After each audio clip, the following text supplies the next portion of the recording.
Ok, habíamos quedado acá en la parte de observación y estábamos detallando algunas posibles técnicas. Entonces, vean, con respecto a lo que vimos ayer, lo más importante que tal vez tiene que venir quedando es que cualquier técnica de investigación que ustedes vayan a aplicar es algo que no lo pueden hacer improvisadamente, sino que una técnica es algo metódico, es un proceso establecido que uno debe ir cumpliendo con el mayor sigilo, orden y contemplando una serie de variables, lo cual lleva mucho trabajo mental para poder llegar a construir una herramienta que pueda ser confiable y que sea válida, que son los dos elementos importantes que nos interesa, ¿verdad? La confiabilidad y la validez. Y que además con la confiabilidad y validez vamos nosotros a establecer que es una herramienta objetiva. Entonces, cada herramienta y cada técnica, dependiendo de su naturaleza, tiene ciertas consideraciones. Ayer les hablaba un poco de observación, donde la técnica de observación es una técnica que requiere mucha planificación, porque requiere eh, conocer ese entorno, requiere conocer a las personas, cuál es el mejor momento para poder, por ejemplo, realizar la observación, o si el entorno solo permite observaciones en momentos específicos, entonces tener eso conceptualizado, definir si es una observación única, si son varias, los instrumentos que van a acompañar a la observación. O sea, es una técnica completamente intencionada. Eh, bueno, ahí sí, ok. Es una técnica completamente intencionada y que no simplemente sale la improvisación. Más bien ayer veíamos que la improvisación es uno de esos factores que nos hacen perder confiabilidad y validez precisamente a la aplicación de una técnica. Porque la improvisación lo que significa, y pasa en muchos proyectos, y por ahí viene el tema de que cuando nosotros les decimos a ustedes, no piensen en una solución predefinida, sino a partir del problema. Porque cuando vienen con soluciones predefinidas, se nota claramente que las herramientas precisamente las plantean improvisadamente porque lo que les interesa es orientar las cosas a lo que ustedes requieren. Y eso uno claramente se da cuenta. A veces uno en el problema les dice, pues, y cuando uno insiste en varias cosas, que por ejemplo, no se enfoquen en el problema de decir que es un área de conocimiento específica. No se enfoquen en el problema de decir, es que es calidad. Es que no se enfoquen en el problema de decir, es que es la parte del cronograma. ¿Por qué? Porque cuando uno se da cuenta, los instrumentos que hacen, y pasó con un estudiante que eran tres áreas las que, o sea, desde el principio se le dijo, no son esas tres áreas, véalo de manera integral, y se va uno a ver las herramientas. No sé cómo fue el manejo que hicieron a nivel de la tutoría, pero las preguntas eran específicamente ¿cuáles son los problemas que se ha dado en calidad? ¿Por qué considera que la gestión de calidad no está funcionando? Porque, claro, los resultados que le van a dar es solo en calidad y en esas áreas, pero no nació de un verdadero análisis. ¿Por qué? Porque los mismos instrumentos fueron mal planteados, porque fueron planteados no dejando que sean los resultados los que nos permitan llegar a una solución, sino que la herramienta ya pierde confiabilidad y validez porque la herramienta parte de un sesgo que es intencionalmente generar preguntas solo para un área específica, pero no más bien permitir que haya una integralidad para llegar a esa conclusión. ¿Y qué pasa también en casos así cuando hacen esas cosas? Que simplemente se denota que tampoco tienen un entendimiento de lo que es la gestión de proyectos, porque entonces comenzamos a entender como que las áreas son individuales y no hay una interrelación entre las áreas. Y ahí es donde a veces uno se pregunta si la maestría pasó por ustedes o ustedes pasaron por la maestría, ¿cuál de las dos fue? ¿Por qué? Porque es no entender lo que significa realmente una gestión de proyectos bajo un modelo de procesos. Y si ustedes se ven al mapa del PMI, no es un mapa donde diga, es que esta área es sola. No, el área de conocimiento tiene una serie de entradas y salidas que se interrelaciona con otras áreas de conocimiento. Entonces significa que el modelo de procesos no lo entendimos, porque entonces nosotros nos ceñimos en ciertas áreas y no entendemos la interrelación que tiene esas áreas con sus salidas y entradas hacia otras partes o áreas de conocimiento, y entonces implica que creemos que estamos trabajando en mundos solos. Y ese error se ve también comúnmente en las empresas porque generamos metodologías o marcos de trabajo pensando en áreas individualizadas. Ah, es que el área de recursos humanos y creamos solo plantillas para recursos humanos. Hacemos plantillas solo para la parte de adquisiciones. Hacemos plantillas tal vez solo para el área de calidad. Y al final, la persona que trabaja en la empresa que dice, sí, pero lo que me están pidiendo aquí es lo mismo que me pidieron acá, es lo mismo que me están pidiendo acá. O sea, llenamos 4 hojas distintas, 5 hojas, 10 hojas, 20 hojas. ¿Para qué? Si al final lo que estamos llenando es lo mismo, nada más que con un enfoque distinto. Ahí es donde tampoco, y ahí es donde uno ve en la calle, que no se entiende el modelo de áreas de conocimiento, que es una gestión por procesos. Y que viene Scrum, sí, viene Scrum, estamos de acuerdo, pero un marco ágil tampoco significa no documentar, que ese es otro error, y no sé por qué lo tomamos tan a la ligera los caminos y decimos, "Ah, es que ahí no se documenta". No, sí se documenta. Ahora, igual, son modelos de procesos, porque si uno ve, por ejemplo, un marco de trabajo Scrum, ve Kanban, no es simplemente como una filosofía y ya porque yo me declaro en esa filosofía lo hago. No, tengo que establecer un conjunto de procesos y actividades que han venido a simplificar, pero al final por detrás es un grupo de procesos.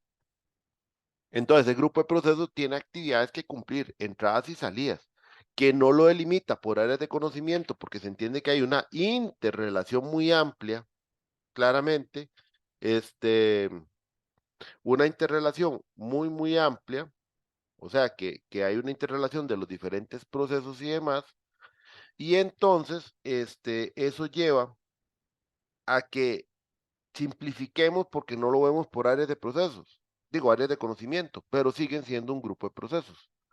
Entonces ahí, cuando uno ya plantea herramientas y lo visualiza desde un punto de vista genérico, porque las herramientas que ustedes plantean deberían plantearlos desde un punto de vista genérico, integral, más con la visión empresarial que otra cosa, entonces ahí es donde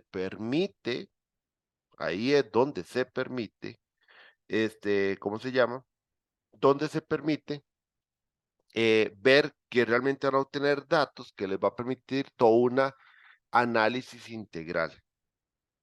Ven, por eso es tan importante que el planteamiento de la herramienta sea integral y sea integral en función de las categorías. Y por eso es que las categorías se orientan a que sean categorías amplias para buscar la mayor cantidad de información integral que permita tener un mejor análisis, una visión amplia. Ahora bien, no significa que por esa visión amplia su solución tiene que ser amplia. Es que ese es el cuidado que hay que tener. ¿Qué es lo importante de tener un análisis rico al final de cuentas o que las herramientas me permitan tener una visión amplia? Tener información para hacer un buen análisis, llegar a puntos de mejora y obviamente consideraciones de tiempo, alcance y otras, se hace la valoración, se hace la valoración para finalmente poder determinar una solución a la medida, que no significa que lo tengan que atacar todo. Ven, entonces, ese es el problema también de chip mental que hay que cambiar a veces, que nosotros creemos que es que la solución tiene que abarcarlo todo y por eso nos da miedo hacer análisis amplios, porque entonces consideramos que si el análisis es amplio, la solución va a ser tan grande y nos da miedo y ya comenzamos a pensar que es demasiado grande, cosa que tampoco sabemos que es grande o que es pequeño. ¿Ven? Y entonces, deliberadamente hacemos acotaciones al alcance que no son correctas. Mientras que más bien lo ideal es tener un análisis amplio que nos dé fundamentos, nos dé robustez y bajo ciertos criterios de ese análisis podemos acotar ¿cómo se llama? La solución y con eso después nosotros ya podemos establecer algunas recomendaciones de elementos que vimos que estaban ahí, pero por la acotación final que se hace no lo vamos a considerar, pero el análisis lo arrojó. Esos son los análisis que después permiten estudios futuros. Entonces, lo que quiero que tengamos claro es que cuando construyamos la herramienta, las herramientas son para generar la mayor cantidad de información posible, con la amplitud mayor posible, y con esa amplitud, entonces poder, ¿cómo se llama? Hacer un análisis amplio y que después en las soluciones que podamos acotar. ¿Estamos? Entonces ese es como el preámbulo del inicio de esto que vamos a ver hoy. Entonces ya la observación, la entendimos ayer, que es una observación intencionada, estructurada, es una observación que lleva sus pasos, su preparación y que también en la manera de aplicación hay que ser muy objetivo y tener cuidado de no ser invasivo. Ahora bien, vamos a repasar aquí un par de técnicas más y después vamos a ver un poco más práctico ya cómo construir, por ejemplo, un instrumento. Entonces, por ejemplo, tenemos la técnica encuesta. La técnica encuesta tiene una forma oral y una forma escrita. La escrita se llama cuestionario y la oral la entrevista. Aunque la misma entrevista muchas veces también la denominamos como si fuera una técnica. Porque en realidad en sí propiamente la entrevista tiene sus pasos un poco diferentes a la encuesta. Ahora bien, en general, la encuesta tipo entrevista, cuestionario, siempre va a cumplir con estos pasos, ven, que es una serie de pasos, o sea, no simplemente es ir a aplicar un cuestionario y ya está, no. La encuesta tiene 5 pasos al menos. Primer paso, y que aquí falta para mí el paso anterior, que es primero la definición de la información que me interesa obtener de la encuesta. El segundo paso sería la población unidad muestral, que era lo que hablábamos ayer, quiénes son los individuos, a quién les voy a consultar, sus características, disponibilidades de tiempo, separaciones de grupos poblacionales que hablábamos ayer. Después viene el material de la encuesta, que es la preparación del instrumento, la elaboración de las preguntas, donde yo debería asociar la pregunta con ciertas categorías y cuáles son las categorías que van a ser incluidas dentro de la encuesta, la definición del objetivo que tiene realmente la encuesta, la forma de la estructuración de las preguntas, si son preguntas abiertas, preguntas cerradas, hay que hacer una prueba piloto sobre ese material, ponerlo a evaluar para considerar y evaluar que no hay sesgos.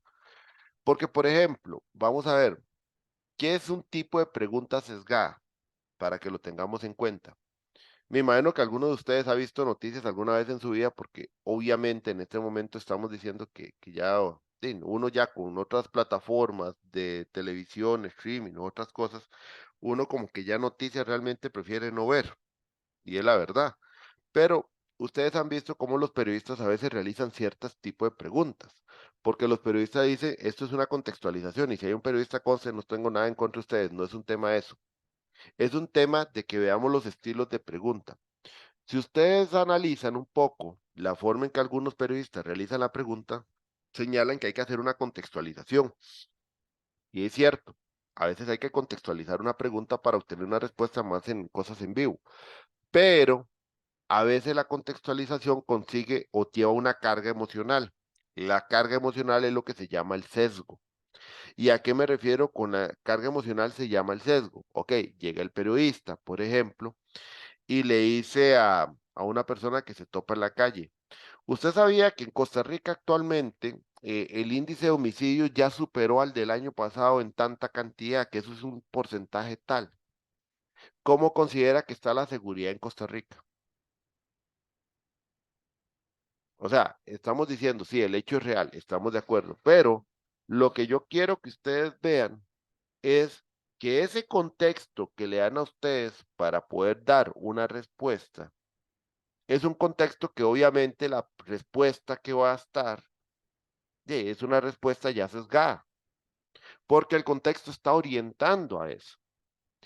Preguntas que yo he visto en cuestionario y que uno les marca, por ejemplo, por lo menos las que llegan en este curso, las que llegarán ya después de lectura, ahí será otra historia que se analizará diferente para ver si siguieron el proceso. Pero, por ejemplo, todavía en los primeros ejercicios de pregunta uno ve cosas como esta. Sabiendo usted que la calidad del proyecto es de mucha importancia para el cliente y viendo que se están generando tantos errores a nivel de la calidad de lo que se le entrega al cliente y que esos son los principales reclamos, ¿cuál es su perspectiva de cómo se está gestionando actualmente la calidad de la empresa? Insisto, carga emocional. O sea, hay una carga emocional de un contexto mal establecido que una vez se establece un condicionamiento hacia algo que se está haciendo mal, y yo no creo cuál otra respuesta van a tener. Y la respuesta es malo, o sea, van a decir, no, es que no estamos haciendo con esto, sí, definitivamente no estamos cumpliendo, se está muy mal en esto, es aquí. Obviamente va a seguir por la perspectiva negativa. Las preguntas tienen que tener, o las preguntas deberían plantearse de una manera neutra.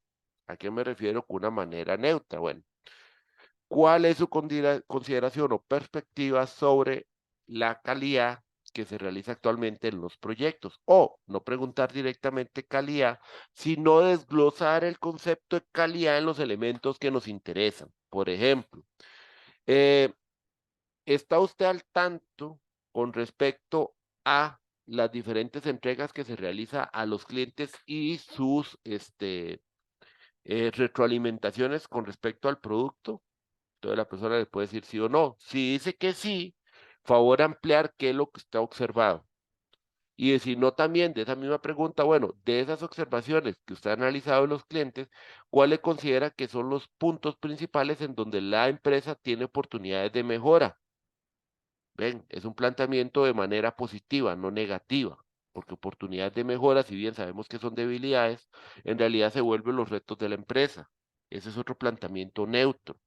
Otro planteamiento que se puede hacer con una tercera pregunta sobre el tema es, ¿y usted conoce o tiene conocimiento en primera instancia sobre qué herramientas o elementos aplica la empresa para darle un control y seguimiento a esos puntos de mejora o en esos detalles que habla el cliente? Sí, ok. Usted nos puede detallar y escribir algunas de estas herramientas. Perfecto. Entonces ya vamos orientando y vamos obteniendo más información que tal vez no conocíamos. Más si no somos de la empresa, son preguntas que nos van llevando poco a poco. Ahora, obviamente le iba a decir, profe, pero si pregunto así termino haciendo como 100 preguntas. Exacto, eso va a pasar.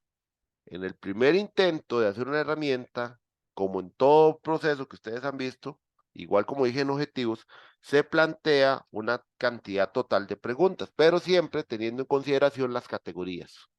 ¿Por qué? Porque las categorías me van permitiendo establecer una estructura al documento. Y después de eso, entonces, vemos a ver cuáles preguntas comienzan a sintetizarse con otras, porque hay preguntas que pueden estar muy relacionadas, se hace una sola y comenzamos a disminuir. Ahora, por experiencia y porque ustedes mismos ya lo deben de saber, ¿cuánto consideran ustedes que es el tiempo que más o menos una persona le puede brindar a realizar una encuesta si es enviada de manera de Google Forms? Porque el tiempo que le dan ya presencialmente es distinto al tiempo en Google Forms. Por ejemplo, si ustedes mandan algo digital por correo, ¿cuánto tiempo máximo creen que las personas les van a durar llenando un documento? O sea, lo que les va a permitir esa persona del tiempo, esa persona brindárselos para una herramienta esa. ¿Cuánto calculan ustedes que anda?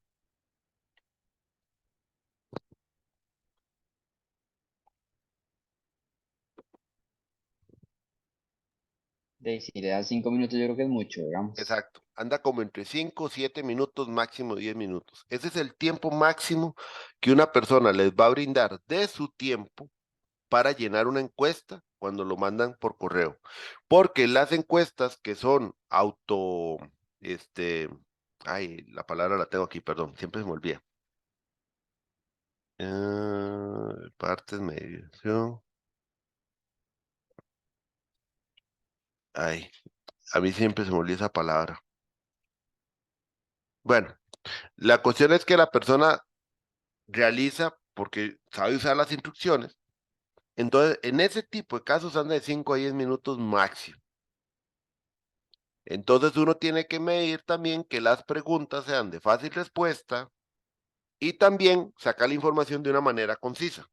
Si bien es cierto, preferimos preguntas abiertas, en preguntas abiertas también considerar que sean respuestas breves, para que la persona no se aburra llenarles el documento y lo complete. Ahora, ¿por qué digo que en forma presencial es distinto? Porque en forma presencial, por lo general, cuando ya uno solicita citas y espacios, les dan media hora. Entonces ya la persona se dispone que tiene media hora o de su tiempo dispuso media hora para atenderlos a ustedes.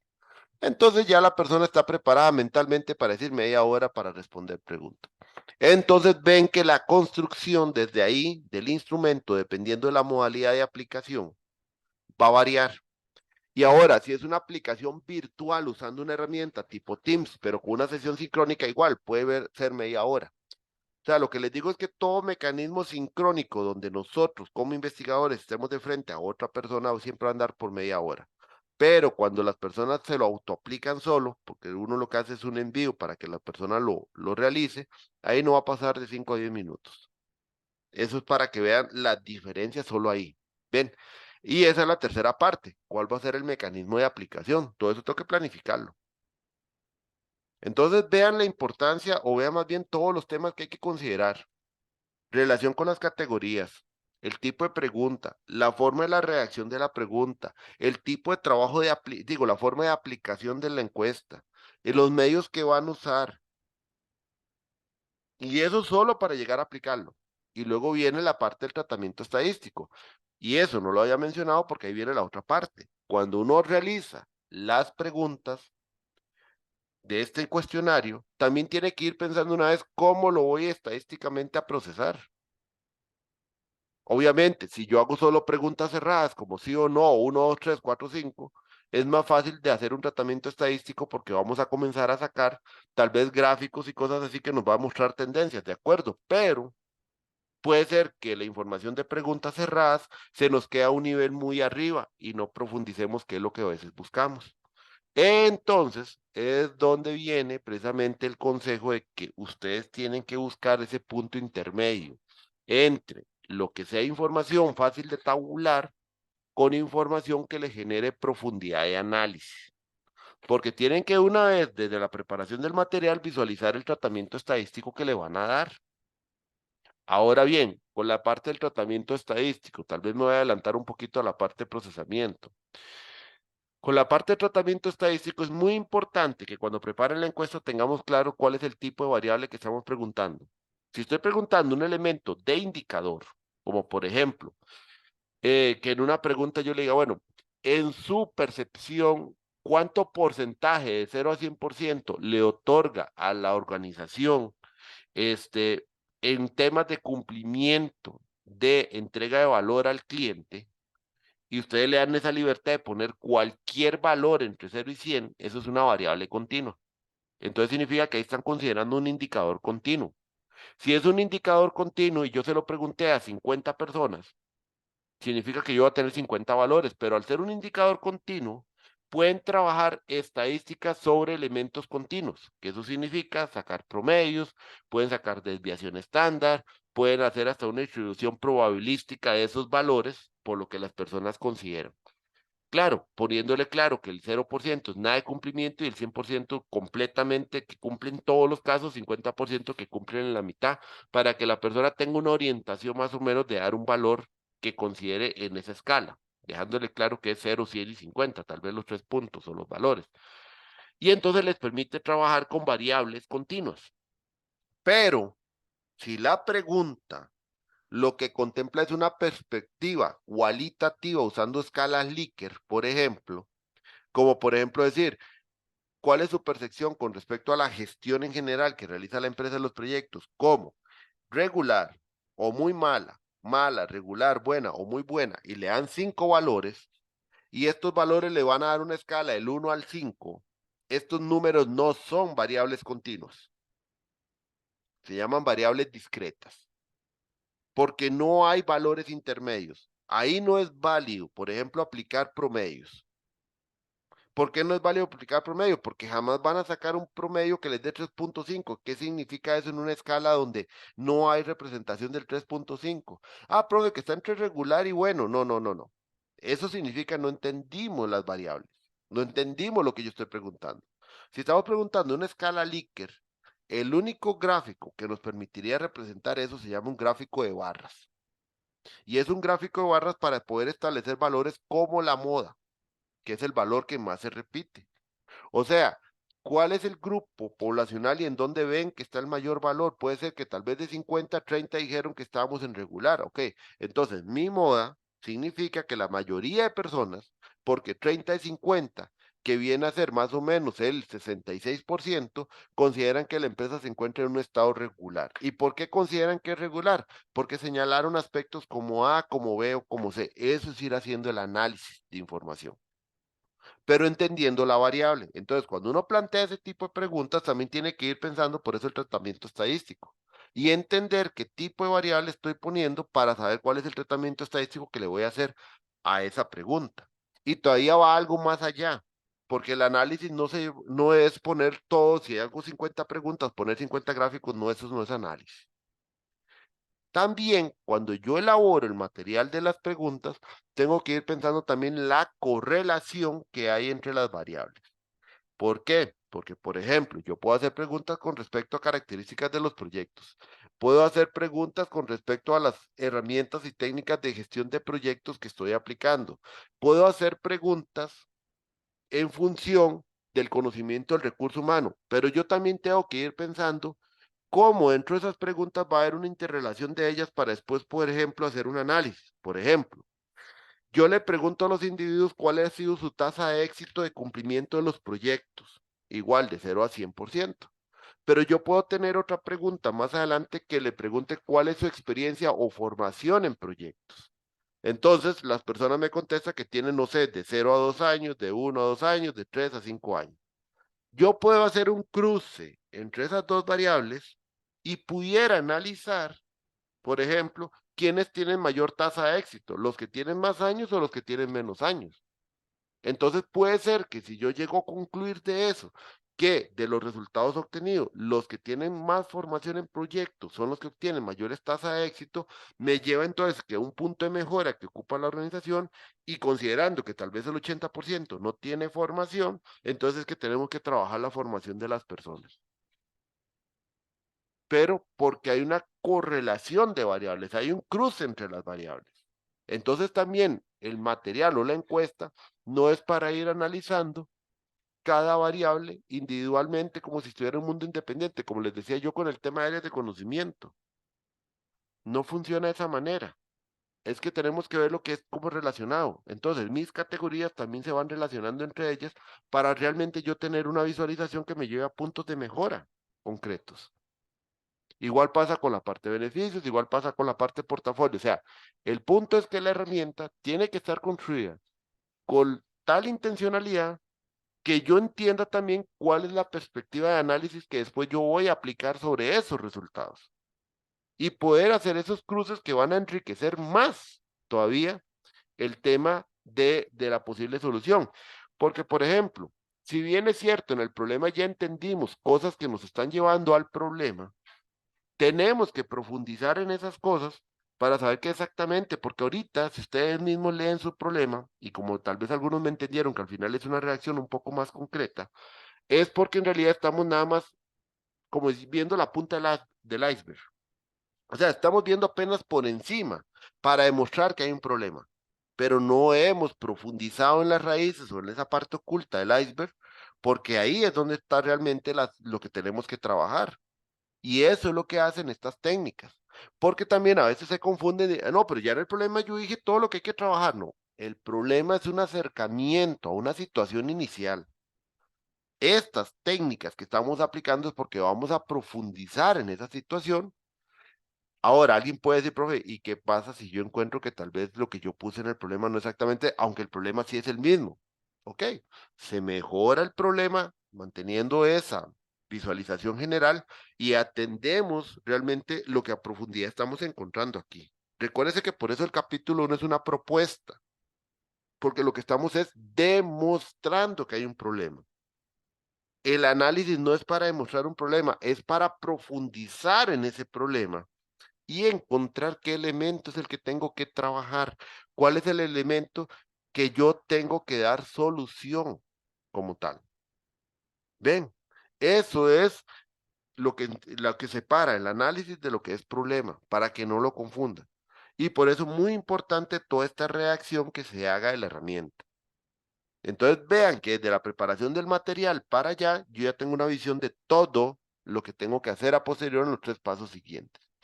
Ahora bien, pasemos a un poquito algo más práctico. Entonces, una técnica como, por ejemplo, la parte de realización de una encuesta o un cuestionario, que por ahí va más o menos lo que ya ustedes van a entregar en una versión uno, que son 2 herramientas, no sé cuáles, ustedes definirán cuáles. Pero lo que quiero es que vean que todo ejercicio o herramienta tiene que llevar su planificación. Entonces, vamos a ver, supongamos que tenemos un problema que está asociado a, em, Ujú, ujú. Ok, que los proyectos de la organización no están alcanzando los beneficios esperados. Dentro de las causas del problema, ubicamos que, por ejemplo, eh, el portafolio de proyectos no se gestiona de manera estructurada, no se han declarado indicadores de desempeño y beneficios para los proyectos. La cultura organizacional está enfocada en el día a día y no con esa visión futuro, porque los beneficios es una visión más futuro. Cosas como eso pueden ser sus causas. Ok. Los efectos no me interesa en este momento analizarlos porque los efectos ya sabemos que son consecuencia del problema. De aquí es donde salen los elementos de estudio. Me voy a saltar la parte de objetivos, porque en realidad vamos a ir directamente a las categorías. Entonces, en categorías, por ejemplo, ustedes definen en primera instancia el portafolio de proyectos como tal. Y no voy a poner categoría subcategoría, lo voy a hacer en general. ¿Por qué portafolio de proyectos? Porque yo tengo que conocer primero mi estructuración de esos proyectos, como un conjunto, no por proyecto. Estoy hablando de que yo debería estudiar el portafolio como un elemento, porque así me doy cuenta de cómo se estructura en este momento, cuántos proyectos hay, de qué tipo son. No importa que la empresa ahorita no los tenga así estructurado, lo importante en el análisis es que ustedes descubran eso, porque eso va a ser un elemento que después yo puedo trabajar como posible solución. Darle a la empresa una idea de cómo clasificarlos, darle una idea a la empresa entonces de cómo formularlos, darle a la empresa una idea de precisamente cómo debería yo escoger bien esos proyectos para no tener lo que tengo el espagueti que tengo ahorita. Porque a todo le llamamos proyecto, lo metemos en una bolsa y después queremos generar mágicamente beneficios. Y eso no funciona así. Entonces, por eso yo estudio el portafolio, no la gestión ahorita. Vea que puse portafolio, porque estoy estudiando el elemento que se llama portafolio. Después puedo estudiar también en la gestión del portafolio. Y volvemos a lo mismo. Existe gestión de portafolio porque existe un portafolio de proyectos, pero si no existe un portafolio de proyectos, entonces, ¿qué estamos estudiando?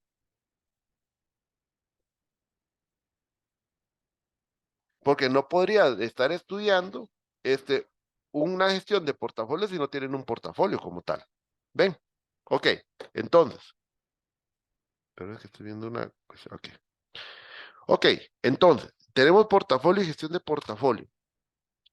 Podría ser que otro elemento que queremos estudiar son los indicadores de desempeño. Puede ser que otro elemento es cómo hacen la formulación de proyectos. Ese puede ser otro elemento que nos interese, el proceso. Otro elemento que tal vez nos interese estudiar, que la formulación va también con el tema de escogencia y gestión de portafolio, de todo eso, los beneficios de los proyectos. O sea, propiamente, ¿qué es lo que llamamos beneficio? Y otro elemento que puede ser que estudie serían marcos de referencia. Vea que esto es un listado que no está ordenado como categoría o subcategoría, pero me da los elementos de estudio. Ok, teniendo claro esto, yo después digo, bueno, ¿cuál es mi grupo muestral? Entonces, yo puedo decir, población uno, no sé, directores de área, directores de departamento, de área, no sé, estoy pensando en cualquier empresa. Entonces, en total, aquí son, no sé, 3 personas. Población 2, gestores de proyecto. Digamos que aquí son 10 personas. Yo estoy poniendo ya la totalidad. Ustedes pueden entrevistar. Población 3, no sé, clientes o usuarios. Si fuera que hay clientes o usuarios que puedo entrevistar, tal vez salen 5 personas. Ok. Digamos que yo voy a construir en este momento la pregunta a los gestores de proyecto. Entonces yo digo, ok, el perfil de los gestores, ¿cuál es? Perfil de los gestores, ¿ok? Eh, experiencia empírica en gestión de proyectos, Em, cultura enfocada en finalizar y cumplir requerimientos normativos. Em, formación mínima en proyectos, en términos generales, lo que yo conozco de ellos, ¿verdad? Porque todavía yo no les he preguntado. Ok, entonces, ¿qué información? Información de los gestores. O sea, ¿qué es lo que yo ocupo sacar de ellos? Entonces, y vienen preguntas generadoras. ¿Cómo me informan, no sé, a la PMO si existiera o al portafolio, a quien le esté dando seguimiento al portafolio, de los resultados de los proyectos? ¿Cómo dan seguimiento a los beneficios?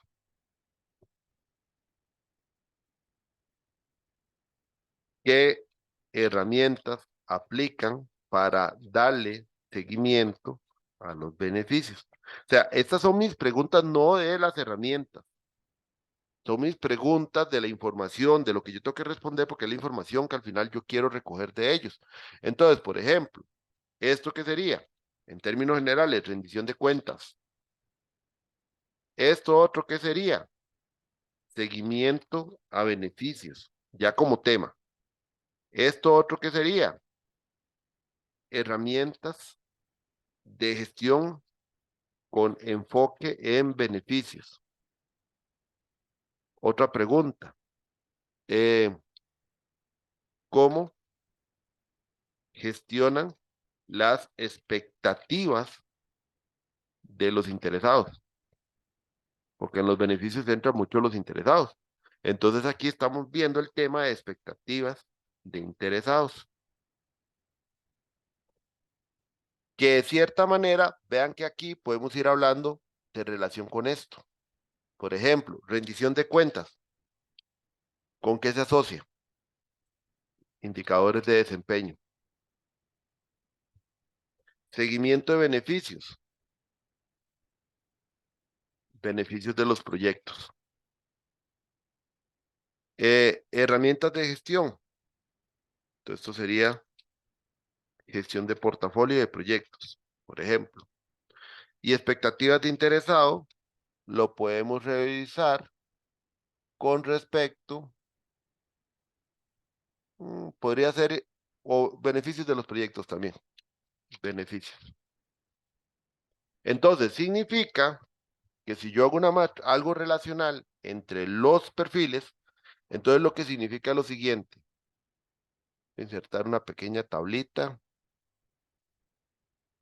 acá. Entonces, gestores de proyectos. ¿Qué categorías voy a trabajar de ellos? Entonces voy a trabajar la categoría de beneficios de los proyectos, indicadores de desempeño y gestión de portafolio. No les tengo que preguntar nada más. ¿Por qué? Porque ¿para qué les voy a preguntar a ellos sobre el portafolio? Ellos no son los encargados del portafolio. Al que yo le puedo preguntar sobre el portafolio tal vez serían los directores de área. Entonces, a los directores de área, si les pregunto propiamente sobre el portafolio, sobre la gestión de portafolio, sobre formulación de proyectos, formulación de proyectos, sobre indicadores, más o menos por ahí andaría. Deme un momentito para ver algo.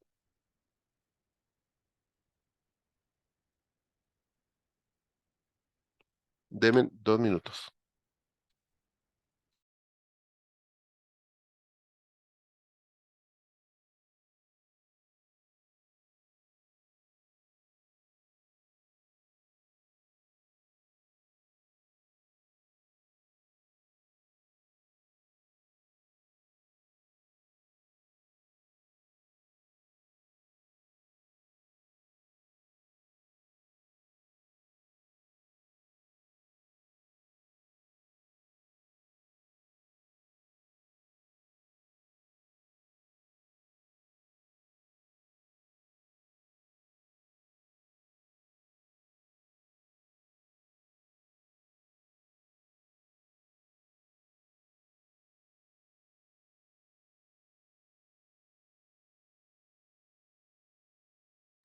Ok, entonces continúo. Entonces uno aquí ya define el perfil del sujeto con la categoría que yo quiero preguntar y así con cada uno de los perfiles. Ahora bien, ya también haciendo el análisis de cada perfil, más o menos me voy dando cuenta cómo son, qué tipo de preguntas o qué elementos son en general lo que ya cada uno de ellos me va a responder y paso entonces a la construcción propiamente de la herramienta. Entonces ya la construcción de la herramienta en sí, y tal vez voy a hacer un salto de página acá. Entonces lo estoy haciendo de una manera rápida, pero cada uno sigue su proceso de análisis como quiera. Entonces yo le voy a llamar a eso que va a ser el cuestionario em, de obtención sobre obtención de beneficios.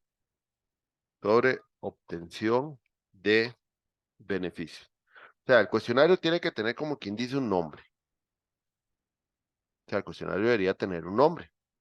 Ok. Lo segundo que yo tengo que definir es el objetivo del cuestionario. O sea, ¿cuál es el objetivo de la técnica? ¿Para qué lo estamos haciendo? ¿Para qué yo estoy haciendo el cuestionario? Yo debería tenerlo claro como investigador. Entonces vean que desde que uno tiene que formularle un objetivo a una herramienta, yo ya estoy comenzando a hacer ese análisis. El problema es que a veces hacemos los cuestionarios y ni siquiera pensamos para qué lo queremos. Entonces el objetivo, entonces sería obtener información relacionada a la operacionalización, no, relacionada,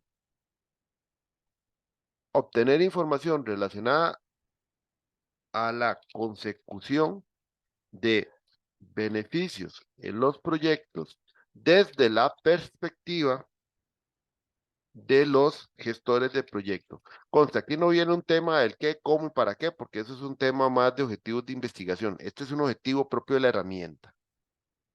Entonces, el objetivo es obtener esa información relacionada a la consecución de beneficios y gestión de estos en los proyectos desde la perspectiva de los gestores de proyecto. Esa es su meta con esto. Su meta no es inquirir, su meta no es juzgar, su meta no es analizar en este momento, es obtener información porque parece ser cuestionario. Así de una manera muy sencilla, pero ya sé para qué quiero yo la herramienta. Entonces, ya sabemos que aquí dijimos que es para los gestores. Otro elemento que uno puede agregar en el encabezado son instrucciones generales. Entonces, las instrucciones generales que uno agrega aquí, por ejemplo, es, pero digamos que uno las termina de completar, nada más sepan que hay una sección, como por ejemplo, el instrumento consta de X cantidad de preguntas y se toma X minutos el completarla. Realizar su llenado en un espacio solo, sin distorsiones, para realizar en un espacio solo y sin distorsiones, para su mayor concentración. Eh, este instrumento es de uso confidencial para el proyecto de graduación de la o del estudiante o de la profesional o del profesional XXX. Punto. No tiene ningún uso a nivel empresarial.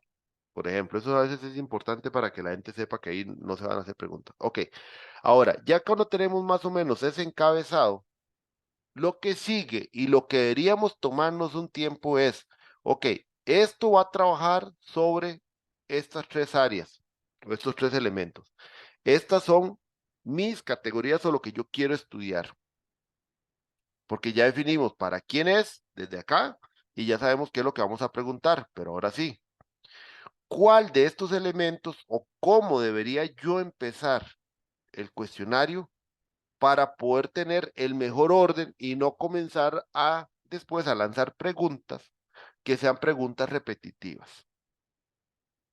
Ahora, como yo sé que tiene un espacio, como dijo Mauricio, de 5 a 10 minutos, entonces, más o menos yo tengo que tener en consideración que una pregunta cerrada me pueden durar tal vez 5 segundos contestándola, pero una pregunta abierta puede tomar entre 30 segundos a 1 minuto contestarla.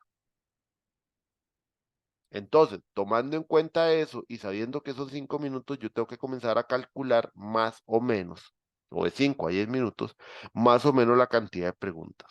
Normalmente terminan andando entre 15 y 20 preguntas, teniendo en consideración que preguntas abiertas siempre va a ser como un 40% y preguntas cerradas tal vez 60%, porque las preguntas cerradas van a llevar después a preguntas abiertas finales para cerrar un tema. Entonces, aquí la pregunta importante es, y vean cómo empieza el análisis, y es un puro análisis propio.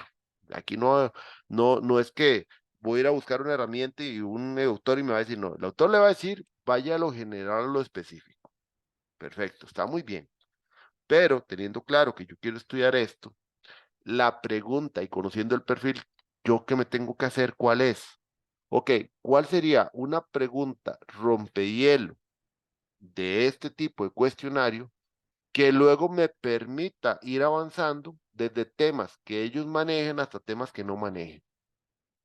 O sea, la recomendación, ¿cuál es? Yo tengo que comenzar a generar preguntas que estén asociados a elementos más fáciles para que la persona conteste, para terminar en preguntas más difíciles. ¿Saben por qué, verdad? Si yo hago las preguntas difíciles de primera instancia y los pongo de una vez con preguntas a llenarme, cosas, ¿qué creen que va a hacer la persona con la herramienta? Y se deben disponer, profe. Exactamente. Si usted les hace de una vez preguntas como, por ejemplo, haga una explicación completa de todo lo que usted realiza para gestionar los beneficios de la persona, dice, primera pregunta, ya tengo que comenzar a redactar. Entonces ya la persona como que dice, y ojalá la segunda pregunta sea igual, así, una amplitud grande. Entonces ya la persona comienza a decir, qué aburrido. Entonces, si fuera así de preguntas grandes, lo más que pueden hacer son 4 o 5 preguntas. Y tal vez no saquen toda la información que desean. Entonces ahí es donde uno comienza a jugar con ciertas preguntas y por eso puse aquí las categorías, porque también hay que definir con cuál categoría inicia. ¿Cuál es la categoría que sería más fácil para ellos darme una respuesta o que conozcan? Yo, por ejemplo, diría, yo no creo que conozcan realmente el concepto de beneficios. Este beneficio ellos tal vez lo van a entender por resultados, pero resultados tal vez ellos lo pueden entender como auditoría. O sea, son relaciones que hacen las personas. Si las preguntas iniciales todas van asociadas a cuál ha sido el desempeño que ha obtenido los proyectos que gestiona, usted se ha visto envuelto en tal cosa, usted considera que los proyectos de ustedes suyos, cuál ha sido la tasa de éxito con respecto a lo que se espera que alcance. La persona puede pensar, "Oye, pero esto es como una auditoría de si estoy saliendo bien o mal". Entonces puede ser que preguntas en esta área, en ese sentido, tal vez no les guste. Indicadores de desempeño vienen a ser lo mismo, son resultados. Entonces, puede ser que más bien empecemos por algo más genérico, que tiene que ver con el tema de gestión de portafolio. Entonces, podríamos poner este primero, que sea nuestra rompehielo. ¿Para qué? Para hacer una pregunta introductoria. Entonces, la sección número 1 va a ser sobre gestión de portafolio. Así la podemos declarar. Sección 1, gestión de portafolio. En esta sección se le consultará sobre elementos relacionados a cómo se le asignan los proyectos que se le solicita a usted cumplir con estos y cómo informa a los superiores sobre los resultados que va obteniendo. Que eso es a nivel de proceso. Entonces, la primera pregunta que podemos hacer, porque tal vez no sé, si ustedes quieren preguntarle sobre experiencia, en este mismo lo pueden hacer. Pero digamos que yo ya tengo mapeada la experiencia porque yo ya tengo, no sé, los currículos y tal vez no lo ocupo preguntar. Entonces no voy a gastar tiempo en eso. Entonces, la primera pregunta que yo le puedo hacer a esta persona no es una pregunta sobre él mismo o cómo hace las cosas, sino que puede ser una pregunta de desarrollo simple. Vamos a ver, ¿cómo la podemos formular? Pregunta número 1.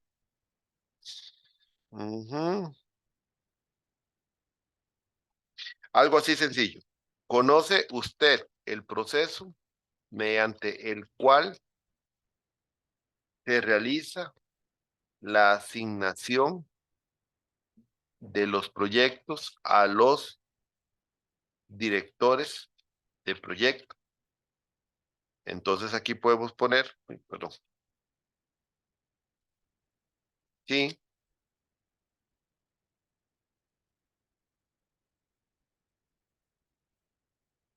no, sí o no, y aquí ponerle la segunda. Si su respuesta es sí, realizar una breve descripción del proceso. Ya con eso sabemos, la persona sabe por qué le asignan un proyecto o no. Y si la respuesta es no, pase a la pregunta 3, nada más. Si su respuesta fue no, pase a la siguiente. O si no, igual puede ser, si su respuesta es no, ¿cómo cree usted que lo hacen y haga una breve descripción? También puede ser, pero no hay problema. Ya sabemos, y aquí estamos preguntando entonces cómo se lo asignan, por ejemplo. No le estamos preguntando si sabe cómo lo seleccionan, cómo lo... No, preguntamos en palabras sencillas, ¿cómo se lo asignan? Punto. Eso es todo lo que ocupamos saber y que nos lo explique. Dentro del proceso de análisis de la respuesta, valoraremos si ya nos incluye algún elemento que conoce adicional de ese proceso de selección, por ejemplo. Isabel. Profe, uno puede hacer preguntas como, por ejemplo, muy básicas, como ¿conoce usted el rol de o conoce usted lo que es gestión de portafolios? Como para Sí, empezar. bueno, sí, no, porque realmente, digamos, esa sería una pregunta de experiencia. Entonces, ahí lo que hay que valorar es, ¿esa pregunta te es útil de alguna manera? Si la pregunta te es útil, vale. Y ahí habrá que ver en qué punto uno le hace la pregunta, si lo hace al inicio o lo hace al final. Porque también, si yo le hago una pregunta, ¿conoce usted exactamente el concepto de gestión de portafolio, a qué se refiere y se lo pongo de primero? Puede ser que ya le estoy condicionando a decirle que si no se lo sabe, la persona se siente inhibida en el resto de las preguntas, ¿verdad?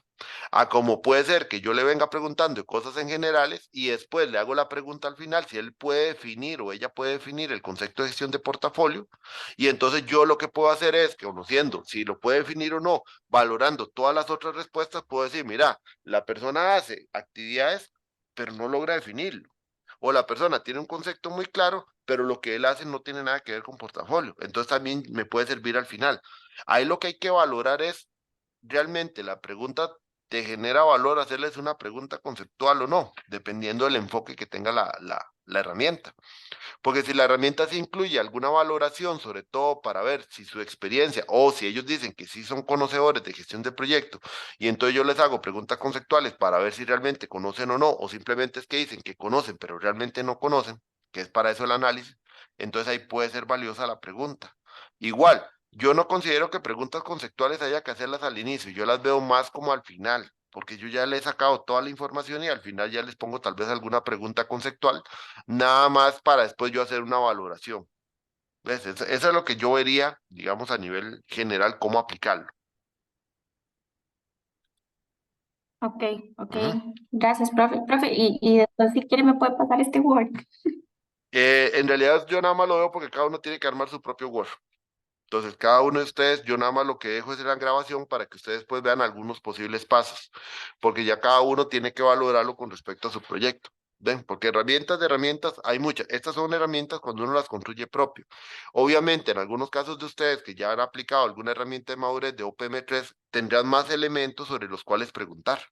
Por ejemplo, yo estoy iniciando de una pregunta de cero, digamos, de algo que yo no he preguntado nada.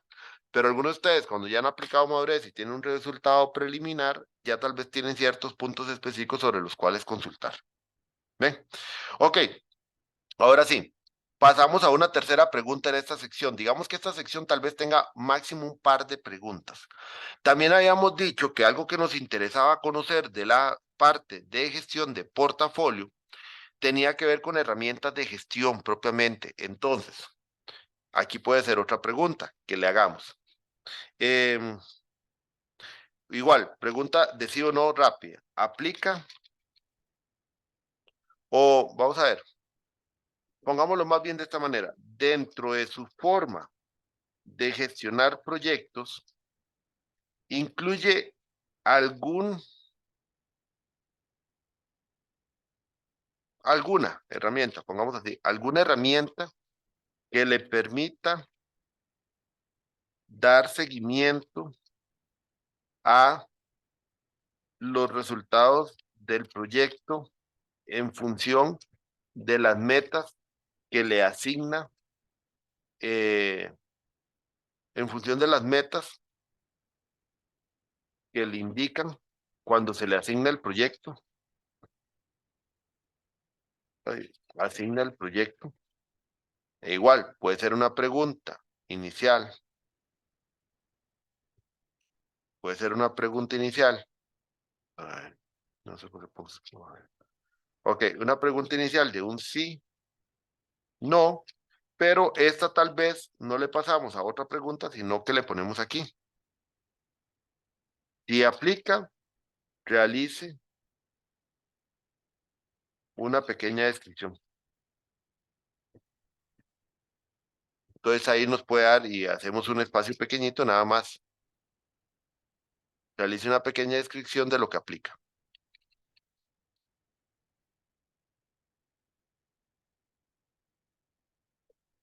Ahí estamos sacando tal vez la información básica que ocupamos de esta persona con respecto a su relación con gestión de portafolio. Igual, pasamos por las otras categorías y comenzamos a generar una serie de preguntas. Importante que cuando pasamos de un tema a otro, sí se lo pongamos acá. Por ejemplo, sección 2, beneficios de los proyectos. ¿Ven? Entonces ya en la sección 2 hacemos preguntas sobre esos beneficios. Entonces es importante ir pasando por secciones para que la persona vaya viendo que estamos pasando de un tema a otro y no algo que se vuelva nada más monótono, porque también a veces hacemos preguntas y seguimos haciendo preguntas monótonas y no llegamos a nada. Entonces aquí es donde yo les digo que la recomendación es que al final uno termine de hacer todas las preguntas que uno desea, repasa nuevamente hacia arriba, revisando que no haya ninguna repetida, comienza a integrar y al final, si la persona me va a dar de 5 a 10 minutos, calcular máximo de 15 a 20 preguntas con un modelo híbrido entre preguntas cerradas y abiertas. Eso no implica que no puedan hacer preguntas también de este tipo, porque también, eh, desde su perspectiva y considerando los eh, los elementos, partes, áreas, bueno, y considerando las áreas que se presentan a continuación, indique su valoración según la escala de muy malo a muy bueno,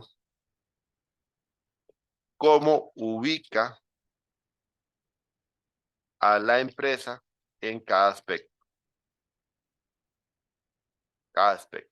de eh, aspecto sobre el manejo del portafolio de proyectos. Ven, entonces uno puede poner una tablita, entonces uno inserta aquí una tabla, digamos que aquí tenemos el elemento del aspecto, 1, 2, 3, 4, 5, y aquí. Estoy dejando uno más nada más para poner algo. En la última columna, si quiere aportar un elemento adicional, lo puede hacer con respecto a aspecto estudiado. Entonces, por ejemplo, aquí podemos poner aspecto. Entonces aquí muy malo, malo, regular, bueno, y aquí muy bueno. Y aquí ponemos, entonces, no sé, descripción o aporte adicional. Puede ser aporte adicional. Entonces, le hacemos preguntas como, por ejemplo, formulación de los proyectos, definición de metas, asignación,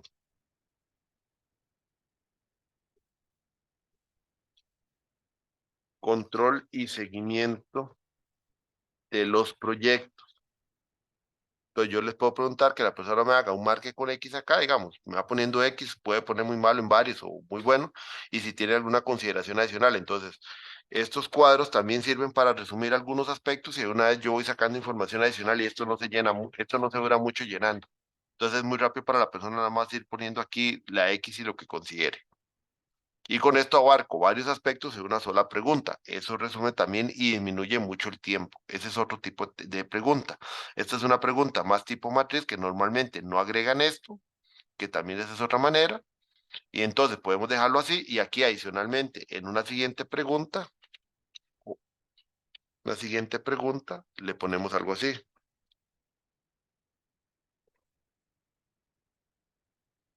Ok. Si tiene algún comentario adicional de los aspectos anteriores, lo puede detallar en el siguiente espacio. Ven, entonces ya aquí uno le deja un par de espacios para que detalle algún aspecto ahí. Entonces ya le dejan un espacio de llenado. Esto lo va haciendo uno más o menos para tener su idea. Ahora, la idea de hacer esta planificación es que si alguien me puede decir, profe, pero entonces sería un doble trabajo porque después tengo que pasarlo, no sé, a Google Forms o a la herramienta de encuesta que usen. Sí, es cierto, hay que hacer un doble trabajo, pero ¿qué simplifica esto? A ver si me están entendiendo. Y simplifica que yo ya tengo y nada más voy pasando y voy organizando, pero yo ya tengo mi perspectiva. Ahora, por otro lado, cosa que yo no he hecho, es que después ya uno más o menos va valorando cuál es el tipo de análisis. Uno puede hacer otro segundo documento a la par que vaya viendo con respecto a este primero, cuál es el análisis de cada pregunta, cómo lo voy visualizando. Por ejemplo, aquí sabemos que el sí o no se trabaja con una tabulación. Aquí, en preguntas abiertas, ¿qué técnicas hay? Que ahora vamos a ver, codificación de palabra, conteo de palabras, que uno puede leer la respuesta y después interpreta a partir de esa idea principal y hace como un conteo de palabras para ver si hay aspectos similares. Una como esta, también tabulaciones de resultados.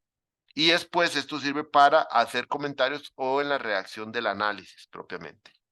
Entonces vean que hacer una encuesta o hacer una herramienta no se hace de hoy para mañana. Por eso hay que hacer bastante trabajo analítico. Isabel. Profe, hay algunas herramientas de encuestas que me tiran como los gráficos del Sí, análisis de datos. Uno puede juntar esos gráficos, los puede usar. sí, los pueden usar. Esos gráficos los pueden usar, pero el gráfico no es análisis. El gráfico es la tabulación gráfica de los resultados. El análisis es la explicación que ustedes hagan. Eso, digamos, para que lo vayan tomando en cuenta los conceptos reales. Porque a veces cuando la gente dice, ahí está el análisis, porque ahí están los resultados, no. El gráfico es la forma visual de ver los resultados tabulados, pero eso no es el análisis. El análisis es la interpretación que se hagan de los resultados. Por ejemplo, se los voy a poner así.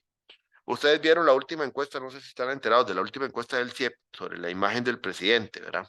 Entonces hay un porcentaje que dice regular, otro malo, otro muy bueno. Ok. La tabulación de resultados, lo que dice 30% tal cosa, 40% el resto. Ahora sí, el análisis es la interpretación que se haga de esos resultados. La interpretación, dependiendo del medio, puede ser a favor del presidente o puede ser en contra. Pero el análisis es la interpretación.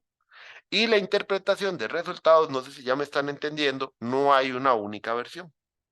Entonces, la interpretación que ustedes hagan es la que es válida para el proyecto de ustedes porque es su interpretación. Que ahí obviamente cuando un lector también puede ser que le interprete alguna cosa y les haga ciertos comentarios sobre otra visualización de esos resultados, ya sea para que ustedes atiendan eso o para que ustedes también tengan la noción de que hay otra perspectiva de cómo atenderlo o cómo entenderlo, más bien, más que atenderlo. Pero entonces, nada más para que tengamos ahí claro el concepto, Isabel, realmente los gráficos que salen, lo que te hacen las herramientas, sí los puede utilizar. Claro, siguiendo todo nuestro formato de figura y demás, pero entendiendo claramente que si usted los usa dentro del análisis es porque les va a hacer una explicación, porque el gráfico por sí mismo no se explica. El gráfico es una representación gráfica, nada más. Y entonces el análisis es toda la explicación que hay que hacer. Pero sí, sí los puede utilizar, claro que los puede utilizar. O sea, es parte de usar las herramientas automatizadas, porque ciertas tabulaciones, obviamente, si no se vuelven locos, ¿verdad? Haciendo una tabulación a pie. Y si tienen alguna otra herramienta que les facilite y son duchos en hacer script para captura de información y de una vez ir haciendo gráficos, análisis de tendencias o cosas así, háganlo. O sea, aquí pueden usar lo que ustedes ocupen para que les facilite el trabajo. Entonces, ¿qué es lo que se busca? Que ayer me preguntaban exactamente con la última tarea que me tienen que entregar a mí. Bueno, entregar un par de herramientas. Nada más, yo lo que voy a visualizar es el resultado final, no el proceso de análisis de la herramienta. Puede ser un cuestionario, puede ser una guía de entrevista, o sea, puede ser también una hoja de observación, puede ser un formato de revisión bibliográfica, cualquiera de esos elementos puede ser. Lo que andamos buscando es que hagan el ejercicio, aunque ahorita todavía no tienen todos los elementos, estamos claros, pero por lo menos con los elementos que ya hemos venido trabajando, que ustedes ya comiencen a hacer ese ejercicio y sentarse a pensar de una manera objetiva cómo va a ser la posible herramienta que yo voy a aplicar. Y ya vayan viendo que eso toma su tiempo. Y también es importante que la vayan visualizando ya con un poquito más de racionalidad y objetivamente, porque en el otro curso sí hay que construir todo el banco de herramientas y comenzar a aplicarlo. Entonces es tal vez muy importante que ya vayan adelantando trabajo, porque vean que esto se lleva su tiempo. Y obviamente también les sirve para ver ya en perspectiva realmente cómo están los grupos poblacionales, quién realmente tengo que preguntarle y a quién no. Porque ahorita en una primera instancia ustedes tal vez ahorita se quedan pensando y dicen, tengo que preguntarle a este, al otro, al otro. Ya cuando se sientan a hacer el análisis se dan cuenta que no necesariamente. ¿Ven? Ahora, siguiendo con la presentación. Aquí me detuve en encuesta y cuestionario como para hacer el ejercicio. Avanzando un poquito más dentro de la presentación, que ya muchas de las cosas que vienen aquí, autoadministrado es la palabra. Autoadministrado. Ve, aquí está la palabra. Ok, también, por ejemplo, tenemos el tema de la entrevista. La entrevista, digamos, a diferencia de este documento, la entrevista, yo no hago las consultas aquí pensando en una persona que vaya a responder porque se lo va a autoadministrar. O sea, no es que yo se lo envíe y la persona tiene que quedar claro la pregunta. La entrevista, la guía es más sencilla. Porque la guía se supone que como es entrevista, yo soy la persona que la aplica. Entonces, la guía de entrevista lo que trae es una serie de elementos o preguntas que son la base de que yo como investigador lleve el hilo de la entrevista. Entonces, por ejemplo, no lleva un pensamiento tan estructurado así, sino que, por ejemplo, son preguntas más libres y más sueltas. Sí lo pueden hacer por secciones para guiarse ustedes. Pero a su vez, la idea es que esto tenga instrucciones. O sea, si esto yo lo veo más como para un tema de entrevista, entonces la entrevista no está en función del entrevistado, sino del entrevistador. Entonces yo aquí puedo poner entrevista, que esa entrevista puede ser tal vez a los directores porque son menos, por ejemplo. Y entonces igual el objetivo yo lo planteo. Es un objetivo para mí, no es el mismo, ¿verdad? Aquí no va a ser el mismo. Hago instrucciones. Las instrucciones son para el entrevistador. Instrucciones generales del entrevistador. Por ejemplo, es una serie de guías o cosas que yo pongo para mí, por ejemplo. Este,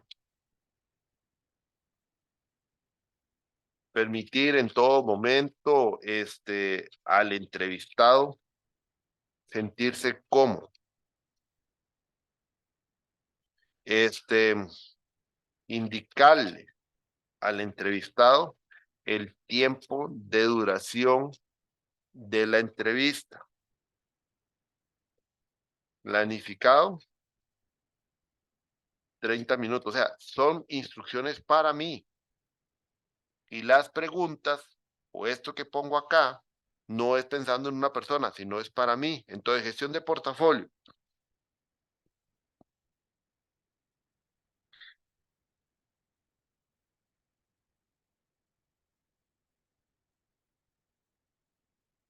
Ven, o sea, son instrucciones para mí, para recordarme por qué quiero hacer esta sección de gestión de portafolio. Entonces, yo me recuerdo a mí mismo que es para orientar, para conseguir información sobre tales cosas. Y entonces planteo las preguntas en función de precisamente, ¿cómo se llama? Los elementos que ocupo preguntar. Y aquí no van a haber tanto preguntas de sí o no, sino que son como preguntas generales que yo puedo ir realizando, pensando que es un guión para mí, ¿verdad? Entonces, por ejemplo, si yo estoy preguntándole a los directores propiamente sobre el portafolio, entonces yo les puedo entrar con una pregunta sencilla, tipo de entrevista, es eh, con respecto a los proyectos de la organización, eh, su función como director de, y ustedes verán porque son diferentes directores de área, su función como director de, ajá, como, o más bien, con respecto a, a los proyectos de acción, en su función, en su función como director de, ¿cuáles responsabilidades tiene sobre la realización y ejecución? Más bien, podemos poner varios temas sobre la escogencia, no sobre la formulación primero, sobre la formulación, escogencia, realización y consecución de metas de los proyectos, por ejemplo. Esa es una pregunta que yo ya estando de frente a la persona, tal vez la haga de otra manera, pero es una idea, porque es mi guía. Y yo no sé el director de qué es él. Puede ser que yo esté hablando con directores de producción, de manufactura, todos van diferentes. Entonces, yo hago la guía para yo completar, porque se supone que la entrevista yo soy quien la administro. No hay una entrevista autoadministrada. Porque ahí es donde, por ejemplo, aunque es la técnica oral de la encuesta, en realidad por eso es que se ve como una técnica aparte a veces, según algunos autores, porque es una aplicación de uno como investigador. Entonces, la herramienta está orientada para uno consultar y me va dando un guión que yo voy siguiendo. Que ese guión implica que, por ejemplo, yo puedo haber formulado 50 preguntas o 10 preguntas, pero hago 7 nada más. No sé si ustedes han visto también como a veces periodistas en estos programas de entrevista comienzan a marcar. Bueno, ¿qué es lo que están marcando? Todas las preguntas que ya no van a hacer. Así de simple, ya todas las preguntas que no van a hacer porque ya vienen respondidas, lo van haciendo. Y como hay un tiempo limitado, también llevan un control de tiempo. Entonces, si yo tengo 30 minutos, pongo un reloj y voy viendo conforme van avanzando las respuestas, qué cosas voy preguntando y qué cosas no. Profe, pero es que todas las herramientas no deberían ser estandarizadas. Sí, son estandarizadas desde su formulación. Ahora, que durante el proceso yo tengo que hacer algunas variaciones, pero siempre logro capturar la misma información, no implica que esté mal aplicada, más bien que dicha. Pues significa que ustedes tienen la pericia de poder obtener siempre la misma información, aunque no termine de aplicarlo exactamente tal y como dice el papel. Aquí lo importante es la captura de esos datos, para que ustedes después la puedan convertir en información. ¿Ven? Entonces, esa es la guía de entrevista. Ahora, con la entrevista, más allá de la guía, tal vez lo principal es saber cómo voy a entrevistar. Entonces, la entrevista tiene su pequeña partecita o la delicada parte, que es cómo hago yo las preguntas. Yo tuve un estudiante, se fue hace como 3 o 4 años, creo que fue hasta antes de pandemia. Yo creo que fue antes de pandemia, sí, antes de pandemia. Ay, me llamaba los sábados como a las 2 de la tarde. De un momento a otro nada más veía una llamada, lo respondía. Vean, sin broma, un día duré 3 horas escuchándolo. ¿Y por qué hago esta cara? Porque qué complicado era que entendiera lo que no tenía que hacer.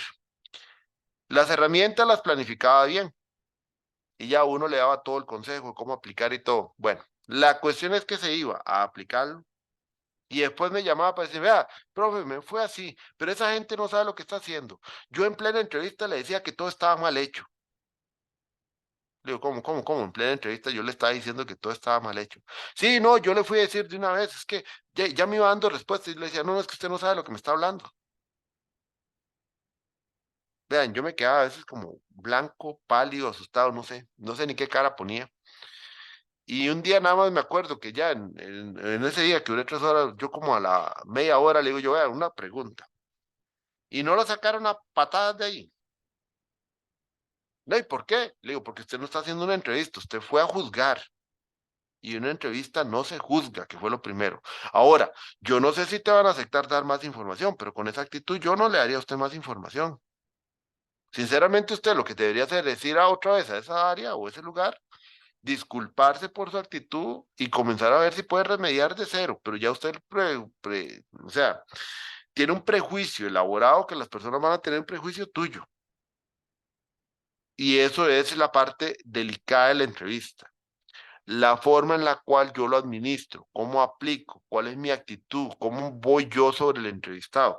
Hace muchos años, tal vez los que tengan un poquito más de edad se acordarán cuando la que ahora es diputada, Pilar Cisneros, era presentadora de televisión, que para mí no era una buena periodista, pero como periodista era una persona que era inquisidora sobre las personas. O sea, no dejaba a la persona hablar. Y eso pasa mucho con algunas actitudes de periodistas buscando rating, por ejemplo, que hacen entrevistas donde se van encima de la persona. Entonces también ustedes tienen que tener cuidado porque en una entrevista para un trabajo de investigación ustedes no pueden encimar a la persona. Por eso primera instrucción es que la persona se sienta cómoda. Se siente cómodo significa que la persona se sienta en confianza de poder responder. Ahora, y vayan analizándolo. Ustedes saben que hay otra técnica que se llama focus group. El focus group es un tipo de combinación entre entrevista individual con la entrevista grupal. Ok, en un focus group donde yo tengo varias personas, hay un condicionamiento social a diferencia también de la entrevista individual. Cualquiera de las dos técnicas es buena. Lo que pasa es que vean el ambiente cómodo que hay que generar para que la gente hable con confianza. Pero si ustedes están en una cultura donde la gente no tiene confianza de hablarse y hacen una técnica de focus group, incluyendo a la jefatura de esas personas, ustedes saben el resultado posible que van a tener. Y lastimosamente ya ahí la herramienta puede perder algo de validez. ¿A qué me refiero? Si está la jefatura, es una cultura que no es de confianza, ya los que están a trabajo raso, solo que alguien sea demasiado valiente va a hablar. ¿Por qué? Porque pueden haber represalias. Entonces, en una cultura así, es preferible mejor las entrevistas individuales.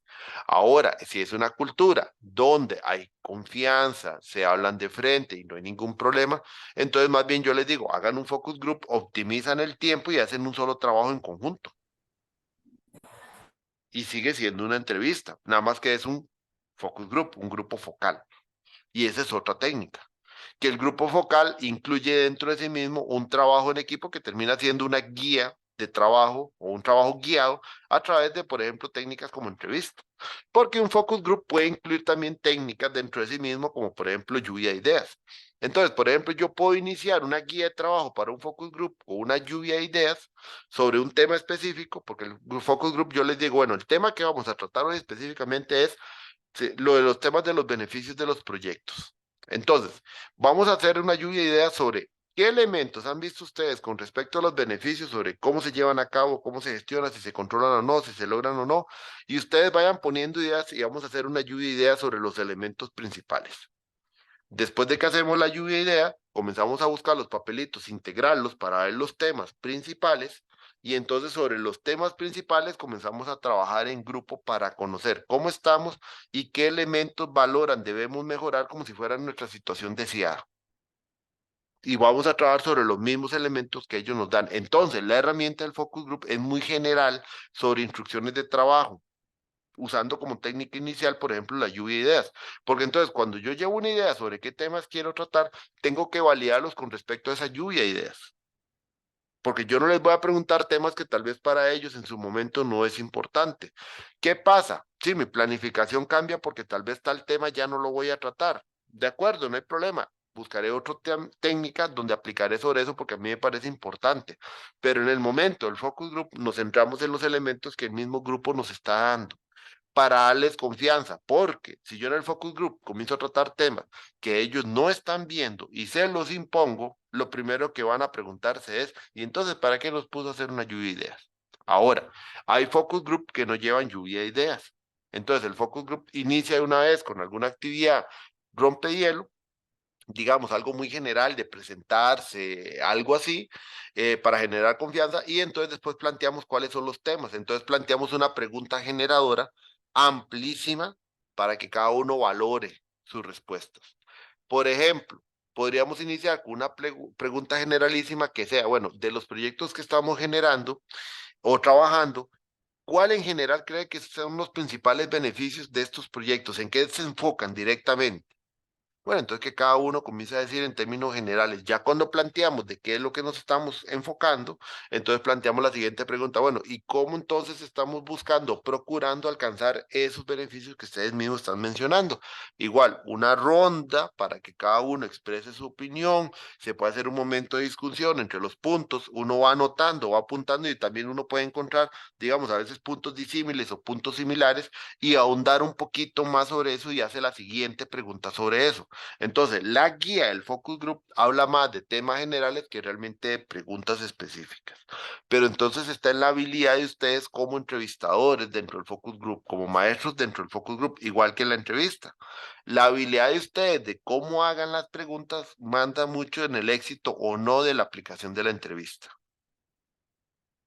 Entonces, aquí es diferente. En la parte del cuestionario escrito, el peso está sobre el cuestionario, porque ahí puede ser autoadministrado y como no hay una relación presencial para su aplicación, que normalmente eso pasa, entonces la herramienta tiene que estar muy bien hecha, muy bien estructurada, bien pensada, para que no haya interpretaciones. Pero en la entrevista más bien es una guía un poco más abierta, porque la habilidad de la entrevista está propiamente en la persona. ¿Cómo se aplica? Pasa lo mismo que en el focus group. Entonces, véanlo así. El cuestionario es como cuando hace uno un examen. Y ustedes han hecho cientos de exámenes. Y ustedes saben cuando un examen está mal planteado. Es lo mismo. Uno sabe cuando un cuestionario está mal planteado. La entrevista, como es un ejercicio más oral, entonces más bien depende más de la actitud del entrevistador que la lleve a buen puerto. Y el focus group lo mismo. Ahora, eso no implica que no tengan guías, ¿verdad? La guía tiene preguntas básicas, la guía tiene como una secuencia de acciones o pasos a seguir que van guiando al entrevistador. Y en el caso del focus group es todo un planeamiento de una sesión de trabajo. Entonces, lo que uno presenta como herramienta de un focus group es su planeamiento de la sesión de trabajo. Como que ustedes estuvieran planeando una sesión de trabajo en equipo, por ejemplo. ¿Qué actividades se van a hacer? Más o menos cuánto tiempo, cuánta secuencia. Eso es lo que uno plantea. ¿Ven? Entonces, vean que el tema de las técnicas de investigación lleva mucho sobre temas de planificación. Y revisión bibliográfica, no voy a ahondar mucho en el tema, porque la revisión bibliográfica, en realidad ya lo vimos con el marco teórico, todo el proceso de bases de datos, dónde buscar información, lo del método Prisma, y esta es una técnica muy propia de ustedes, que es definir también un proceso de búsqueda de información estructurado que les disminuya la cantidad de tiempo. Entonces, el tema, y no solo revisión de literatura, cualquier técnica, lo primero que yo tengo que hacer es planear. Eso es lo primero, planear. Lo segundo que yo tengo que hacer es comenzar a organizar lo encontrado o la información que yo tengo, organizarla por cada una de las técnicas. Y después comienzo a hacer las inferencias, comienzo a relacionar entre ellos y comienzo a escribir. Uno no escribe hasta que no tenga resultados. Ayer un estudiante de otra universidad me decía, profe, que ya para iniciar el capítulo 4. Le digo, ¿sabe? Un momentito, ¿usted ya aplicó las herramientas? No, ya las formuló. No, entonces, ¿qué va a escribir en el capítulo 4? No tiene nada que escribir. O sea, ¿qué va a ponerse a poner en el capítulo 4 si no, todavía no tiene ni formuladas herramientas ni las ha aplicado? Estamos apenas corrigiendo toda la parte metodológica. Porque a veces cuando terminamos lo metodológico ya queremos comenzar con el capítulo de análisis y es que el análisis ocupa en una etapa de aplicación de herramientas. Por eso en el otro seminario que sigue después de este, ustedes ya inician a partir como la segunda o tercera semana a aplicar herramientas para comenzar a tener elementos preliminares con los cuales comenzar a generar análisis preliminares. ¿Ven? Y entonces ya comienzan a hacer el ejercicio de escribir, editar y volver. ¿Qué más herramientas hay? Bueno, cuadros sinópticos son maneras de organizar la información por ideas principales. Este es otro método también para organizar información. El análisis de contenidos de procesamiento, eso lo vamos a ver ahorita. Y también tenemos las técnicas de medición de actitudes, que son técnicas o escalas que ustedes pueden usar en las diferentes herramientas para obtener, no sé, valoraciones sobre diferentes elementos. Está Likert, está el diferencial semántico, está el escalograma de Goodman, técnica Cornell. Todas estas son técnicas que nos permiten dar un escalamiento a las respuestas, poderlas poner en formas de agrupamiento y con ello emitir una mejor tabulación, pero conste, la tabulación no es el análisis, es la representación gráfica, nada más.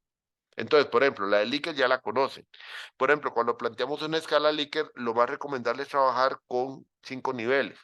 Puede ser 7. Siempre se trabaja con números impares, no con números pares, por un tema de separación, digamos, de niveles.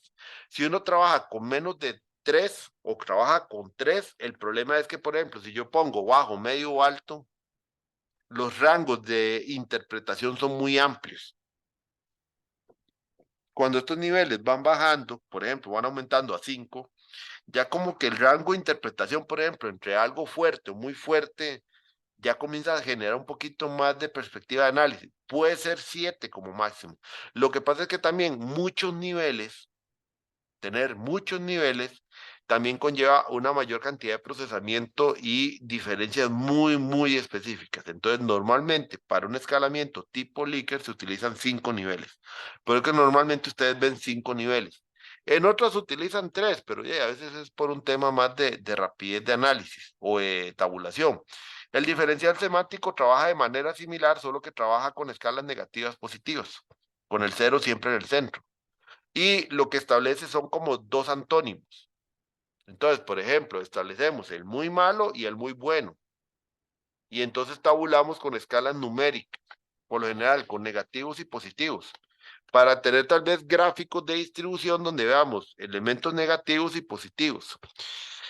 Obviamente no podemos restar, digamos, uno del otro, para decir cuál es más grande, porque no es el tema, sino valorar dónde está el mayor grupo poblacional o dónde está el mayor porcentaje de opiniones, es lo que más se trabaja en estos modelos. Pero vean que también el diferencial semántico puede trabajar con escalas desde -3 hasta 3, pero siempre con numeraciones impares, porque al final aquí tenemos 5 y aquí tenemos 7 escalas. Y tiene que ser simétrica, tanto en la parte negativa como positiva. O sea, yo no puedo poner aquí -3 y aquí un +2. No, tiene que ser de -3 a +3, o tiene que ser de -4 más 4, o de -2 a +2, pero no puede ser escalas asimétricas. Y después hay técnicas grupales, como decía la del focus group, que es la que más le puede servir a ustedes. Ok, esta es la parte de técnicas de investigación. En esta parte lo que les decía es, el entregable final, el entregable 4, que voy a dejar de compartir y ya les muestro desde la parte acá de lo que tenemos, de la evaluación. Ujú.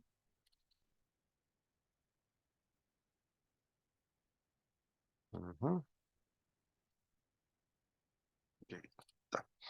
El entregable 4, que es un entregable entre las 2 últimas semanas, te pregunta o lo que se evalúa es un instrumento, 2 instrumentos, ven que aquí está el segundo, y se evalúa primero que tenga un buen formato, o sea, una buena manera de presentación, que se vea que ustedes realmente la pensaron para aplicarlo. Y el contenido de la herramienta propiamente, si está bien estructurada, si hace sentido las preguntas, si las preguntas, digamos, también se ven bien planteadas, que hay un buen balance entre preguntas abiertas, cerradas, si es de preguntas, si es una herramienta más de formato para recolección de información, bueno, que tiene su espacio de análisis o su espacio de síntesis, si es una herramienta para guiar un focus group, bueno, que se vea un guión bien estructurado, que contempla bien las categorías en las diferentes actividades que se plantean dentro de esa herramienta, y la estructura del marco teórico, el otro que se ve en el entregable 4. Si bien en el 3 hay una estructura de marco teórico que reviso y ya ustedes lo vienen trabajando, esta estructura también se adjunta a este entregable 4. Nada más es para una valoración final, porque el comité a ustedes no les ve esta estructura. Esta estructura, digamos, yo les hago varias observaciones, no porque sea el marco teórico final, no, no, pero sí para que vayan viendo cómo puede ir evolucionando las diferentes temáticas. Entonces, el entregable 4 que preguntaban ayer es tener 2 herramientas bien construidas, mandadas en documentos aparte, y presentar la estructura del marco teórico. Ese es el último entregable del curso. Ya para mí, ¿verdad? El del comité es aparte, porque el del comité lleva todo lo del capítulo 1 y la parte de categorías más que todo. ¿Estamos en esa parte?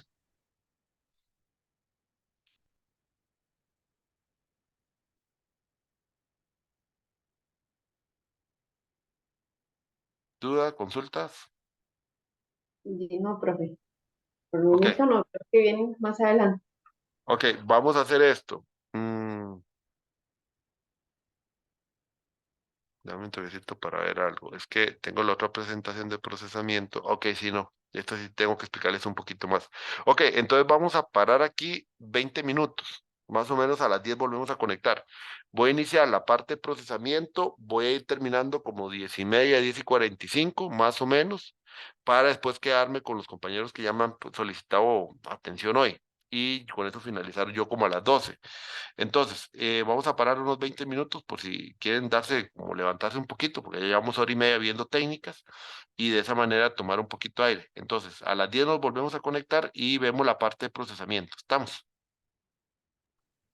Ok, profe, al final de la clase, si le quedara espacio, no sé si me podría dar como para hacer una consulta, es muy puntual, pero al final de la clase. Si la consulta es puntual, menos de 2 minutos, sí, porque ya ahorita yo tengo anotados como 3, 4. Por ahí Sí, andamos. Ujú. bueno, se la puedo hacer por WhatsApp también. Ok, de acuerdo.